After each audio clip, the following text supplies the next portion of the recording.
അല്ലാഹു സുബ്ഹാനഹു വ തആല നൽകുന്നത് വഖൈരിഹി വശദ്ദിഹി മിനല്ലാഹി തആല.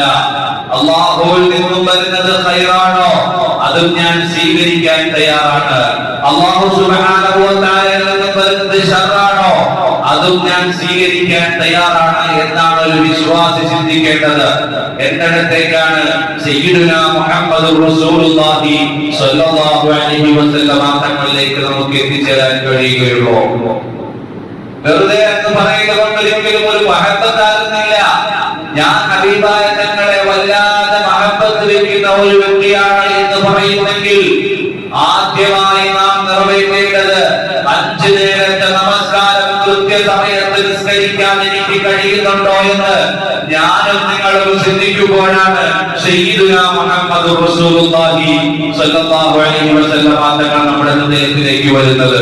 ആനായ സയ്യിദുനാ മുഹമ്മദുർ റസൂലുള്ളാഹി സ്വല്ലല്ലാഹു അലൈഹി വസല്ലം തങ്ങൾ മഹാനായ മലക്കുൽ മൗത്ത് ഖാബിദുൽ അർവാഹ് അസ്റാഈൽ അലൈഹി സ്വലാത്തു വസ്സലാം വന്നുകൊണ്ട് റൂഹ് പിടിക്കാൻ വരുമ്പോൾ ഹബീബായ തങ്ങൾ അസ്റാഈൽ അലൈഹി സ്വലാത്തു വസ്സലാമിനോട് ചോദിക്കുകയാണ്.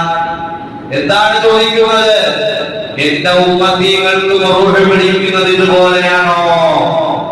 അപ്പോൾ അസ്റാഈൽ അലൈഹി സ്വലാത്തു വസ്സലാം പറയുകയാണ്, ഹബീബായ തങ്ങളുടെ റൂഹ് പിടിക്കുന്നതിന് എണ്ണയിൽ നിന്നും നൂലിങ്ങനെ വലിച്ചെടുക്കുന്നത് പോലെയാണെങ്കിൽ ഉമ്മത്തികളാകുന്ന അല്ലാഹുവിൽ വിശ്വസിക്കുന്നു എന്ന് പറഞ്ഞിട്ട് ഹബീബായ തങ്ങളെ അംഗീകരിക്കുന്നു എന്ന് പറഞ്ഞിട്ട് നിസ്കാരം നിർവഹിക്കാത്ത, സൽക്കർമ്മങ്ങളിലേക്ക് ഏർപ്പെടാത്ത, മാതാപിതാക്കളോട് മോശമായി പെരുമാറുന്ന, അയൽവാസി അവിശ്വാസിയാണെങ്കിലും അവനെ ഉപദ്രവിക്കുന്ന, എല്ലാ പ്രശ്നങ്ങൾക്കും ഇറങ്ങി പുറപ്പെടുന്ന, എന്തോ വലിയ നീതിപരമായ കാര്യങ്ങളുണ്ടോ അതിനെ മുഴുവനും എതിർക്കുന്ന ആ മുസ്ലിമാണെന്ന് പറഞ്ഞ് നടക്കുന്നവരില്ലേ, അവരുടെ റൂഹ് പിടിക്കുന്നത് ഉള്ളുകൾ നിറഞ്ഞ ഒരു സ്ഥലത്ത് നിന്നും ഒരു തുണി എങ്ങനെയാണോ കഷ്ടതയോടെ വലിച്ചെടുക്കുന്നത് അതുപോലെയായിരിക്കും റൂഹ് പിടിക്കുക.